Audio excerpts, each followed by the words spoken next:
रामायण में लिखे हवे राम के कहानी, रामायण में लिखे हवे राम के कहानी। हो गजब सुघर है, हो गजब सुघर है तुलसी के बानी, हो गजब सुघर है तुलसी के बानी। रामायण में, हाँ रामायण में लिखे हवे राम के कहानी, रामायण में लिखे हवे राम के कहानी।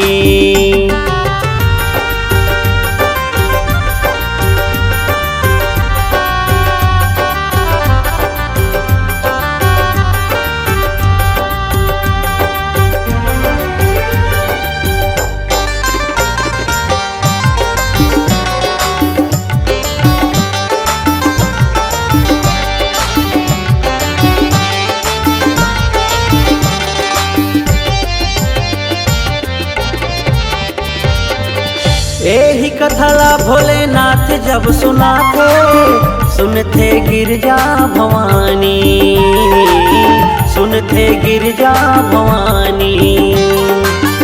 यही कथला काग भुसुंडी सुनाते, सुनते गरुड़ जैसे ज्ञानी, सुनते गरुड़ जैसे ज्ञानी। हो गजब सुघर है, हो गजब सुघर है तुलसी के बानी। रामायण में लिखे हवे राम के कहानी, रामायण में लिखे हवे राम के कहानी।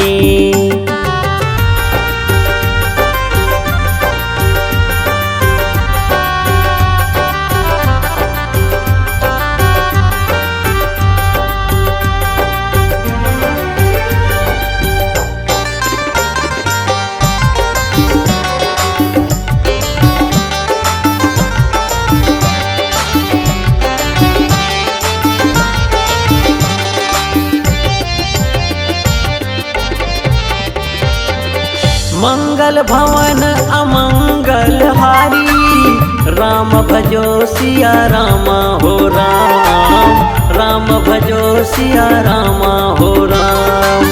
द्रवहु सुदशरथ अजीर बिहारी, राम भजो सिया रामा हो राम, राम भजो सिया रामा हो राम। यही कथला भोलेनाथ जब सुनाते, सुनते गिरजा भवानी, सुनते गिरजा भवानी। यही कथला काग भुसुंडी सुनाते, सुनते गरुड़ जैसे ज्ञानी, सुनते गरुड़ जैसे ज्ञानी। हो गजब सुघर है, हो गजब सुघर है तुलसी के बानी। रामायण में लिखे हवे राम के कहानी, रामायण में लिखे हवे राम के कहानी। रामायण में लिखे हवे राम के कहानी, रामायण में लिखे हवे राम के कहानी, रामायण में लिखे हवे राम के कहानी।